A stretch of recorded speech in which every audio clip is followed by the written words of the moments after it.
Gubernur Sulawesi Tengah Rusdi Mastura membuka Musabaqah Tilawatil Quran atau MTQ ke-29 tingkat Provinsi Sulawesi Tengah di Kabupaten Banggai. MTQ tahun 2022 ini sendiri diikuti oleh 582 peserta dari 13 kabupaten kota di Sulawesi Tengah. Selengkapnya akan dilaporkan rekan Asnawi Zikri, reporter dari Tribun Palu. Silakan dengan informasi Anda.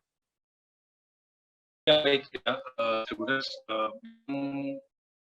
pelaksanaan MTQ tingkat Provinsi Sulawesi Tengah dilaksanakan di Kabupaten Banggai dimulai pada tanggal 23 hingga 29 Juli 2020 ya. Dan pesertanya berasal dari 13 kabupaten kota yang ada di Sulawesi Tengah berjumlah 582 peserta.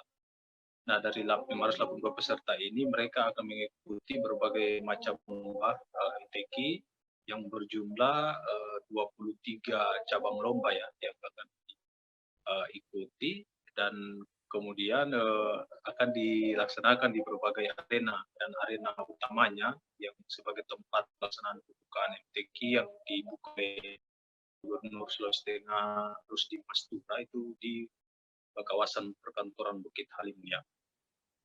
Nah, untuk sepenyambutan kafilah sendiri sebelum pelaksanaan bukaan itu dilakukan pawai dan malam taharuf ya untuk sebagai tanda pengenalan terhadap para kafilah dari 13 kabupaten kota yang datang. Dan Gubernur Sulawesi Tengah Rusdi Mastura sendiri berharap bahwa pelaksanaan MTQ tahun 2022 di Kabupaten Banggai ini bisa kemudian melahirkan generasi-generasi Qurani untuk kemajuan bangsa dan negara ya.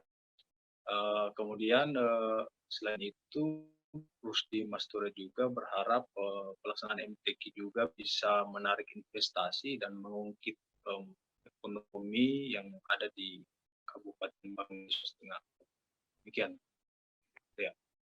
Baik, terima kasih rekan Asnawi Zikri untuk laporan Anda. Selamat kembali bertugas.